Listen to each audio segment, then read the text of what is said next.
Last question আরেকটা ব্যাপার ভাই, একটু পিছনের প্রশ্নটাই টানি। লিটন লাস্ট যে আয়ারল্যান্ড সিরিজটা আমরা খেলেছিলাম, ওই জায়গাটায় দেখা গিয়েছিল যে মুস্তাফিজকে এক ওভার না করিয়ে সাইফুদ্দিনকে দিয়ে লাস্ট ওভারটা করিয়েছে। আপনি বললেন যে এই যে এক্সপেরিমেন্ট করাটা, এই ব্যাপারগুলো ক্যাপ্টেন হিসেবে লিটনকে আসলে কতখানি পক্ষ? আমি যেহেতু আমার কাছে ভালো লাগে কারণ আপনার লিটনের ক্যাপ্টেন্সি যেই জিনিসটা সবচেয়ে ভালো লাগে যে বলারকে অলওয়েজ অপরচুনিটি দেয় কামব্যাক করার, এবং নতুন নতুন সিচুয়েশনে ফালানোর চেষ্টা করে। যে এই জিনিসগুলা যেমন যেটা বারবার বলছি যে মুস্তাফিজ 2015-16 থেকে খেলছেন এবং সে কি করতে পারে আমরা সবাই জানি। তো ওই ধরনের সিচুয়েশনে একটা ইয়াং প্লেয়ার বা যেই প্লেয়ারটা আমাদের রেগুলার টিমে থাকবেন, তো তাকে দিয়ে করানোটা আমি মনে করি যে একটা পজিটিভ দিক।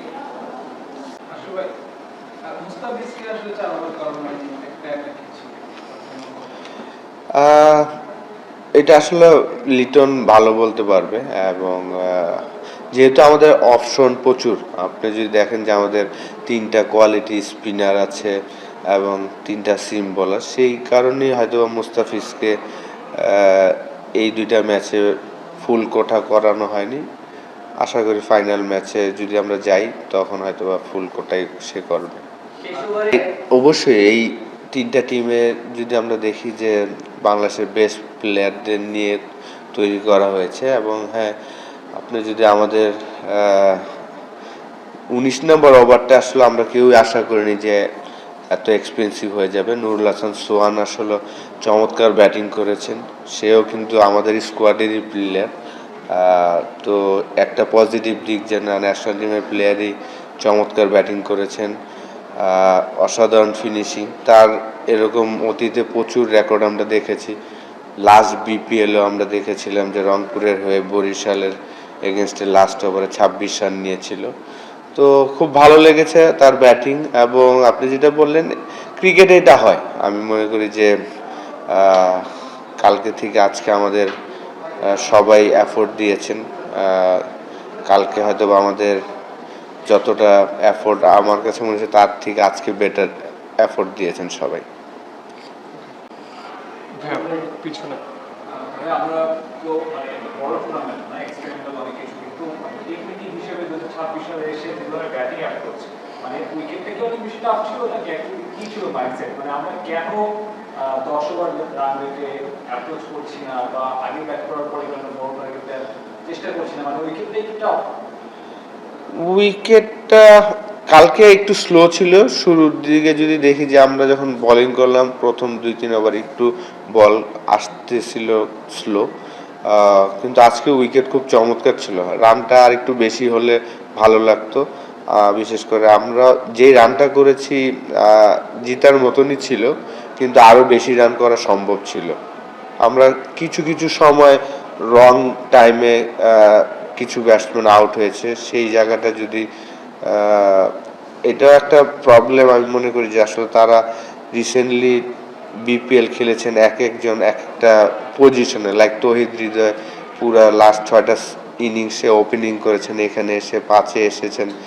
খুব তাড়াতাড়ি সুইচ করাটা একটু টাইম লাগছে। আশা করি যদি আমরা ফাইনালে যাই ইনশাল্লাহ এই সমস্যাগুলো কাটিয়ে উঠবে। যে ইকুয়েশনটা ছিল মুস্তাফিজ তো পারফেক্ট, মুস্তাফিজের পাশে পারফেক্ট ক্রস ছিল, আপনি অবাক হয়েছেন? অবাক হইনি এই কারণে, কারণ আমার কাছে মনে হয়েছে লিটন চিন্তা করেছে মুগ্ধকে একটা এক্সপিরিয়েন্স দেওয়ার জন্য। মুস্তাফিজ তো এই ধরনের এক্সপিরিয়েন্স তার লাইফে প্রচুর করেছেন। তো মুগ্ধ যদি আজকে এই ম্যাচটা জিতাতে পারতো তাহলে কিন্তু তার একটা বিরাট একটা এক্সপিরিয়েন্স হতো। লিটন অলওয়েজ, আমি যেটা মনে করি যে তার সাথে অল্প সময় কাজ করে যেটা আমার কাছে মনে হচ্ছে, সে অলওয়েজ চিন্তা করে যে প্লেয়ারকে ব্যাক করার চিন্তা করে, যে যে কোনো প্লেয়ার, যেহেতু লিটন মুস্তাফিজ এই ধরনের সিচুয়েশন প্রচুর বল করেছেন, মুগ্ধ যদি এই সিচুয়েশনে ম্যাচ জিতাতে পারতো তার জীবনে একটা এক্সপিরিয়েন্স হতো, সেই কারণেই সে চেষ্টা করেছেন। অলমোস্ট সেম, সেটা হচ্ছে সবাই রান করছেন, ঋষাদ বা সবাই ওয়ার্ল্ড কাপে যে টুর্নামেন্ট ছিল তাই সবাই ভালো সময় কাটাচ্ছে। যেহেতু এবার আমরা প্রায় 8টা সিরিজ এবং 5টা বা 6টা ভালো করেছিলাম, এই দলটা কি ওয়ার্ল্ড কাপ বাদে থাকলো নেক্সট এর সিরিজগুলো হবে বা নেক্সট এশিয়া কাপ হোক ওয়ার্ল্ড কাপ হোক মনে করা যায় যদি লং রান ভালো করবে এবং এই ওয়ার্ল্ড কাপে ভালো করতে পারতাম কিনা আমরা?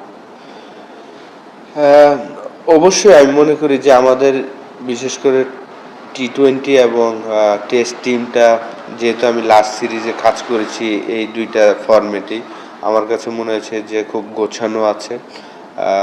এবং বিশেষ করে টি-20 প্লেয়ারগুলো যদি দেখেন, অ্যাটলিস্ট প্রত্যেকটা প্লেয়ারই আরও 8-10 বছর ইজিলি ইন্টারন্যাশনাল ক্রিকেট খেলতে পারবেন। ওই বয়সটা তাদের আছে, ফিটনেস লেভেলটাও ভালো। অবশ্যই যেহেতু ওয়ার্ল্ড কাপ মিস করছি, তো সামনের ওয়ার্ল্ড কাপের পরে যে আমাদের সিরিজগুলো হবে খুব ইম্পর্টেন্ট, যে ওইখানে আমরা সবাই আমাদের বেস্ট ক্রিকেটটা খেলি। কারণ ওয়ার্ল্ড কাপের পরেই কিন্তু আমাদের প্রচুর ক্রিকেট, পাকিস্তান আসবে, নিউজিল্যান্ড আসবে, অ্যাওয়ে ট্যুর আছে অস্ট্রেলিয়া, সাউথ আফ্রিকাতে। তো সবগুলা সিরিজে আমরা যেন ভালো খেলি, সেই প্রিপারেশনটা মেন্টালি এবং ফিজিক্যালি যেন আমরা রেডি হই, খেলাগুলো নিয়ে যেন চিন্তা করি, এটা খুব ইম্পর্টেন্ট। আসলে একটা জিনিস বারবার আসছে, আসলে প্রসঙ্গটা এত সিরিয়াস, সেজন্য আসছে না, এটা অন্য সবকিছু বাদ। কিন্তু আপনি as a player world cup খেলেছেন, তারপরে অনেক বাইরে থেকেও দেখেছেন, এবার একটা নিউ এক্সপিরিয়েন্স আমাদের সবার জন্য যে বাংলাদেশ ওয়ার্ল্ড কাপে নাই, সেইটা হবে কি একটু মন খারাপ হয়? যখন খেলা দেখবেন তখন কি একটু মন খারাপ হয়? সবকিছু বাদ, জাস্ট এজ এ প্লেয়ার বা যখন আপনি খেলা দেখতে বসবেন তখন একটু খারাপ লাগবে কিনা? আপনার জন্য একটা নিউ এক্সপিরিয়েন্স হলে যদি আপনি চাইতেন। দেখবেন তো খেলা? হ্যাঁ, না কেন দেখবো না, অবশ্যই খেলা দেখবো।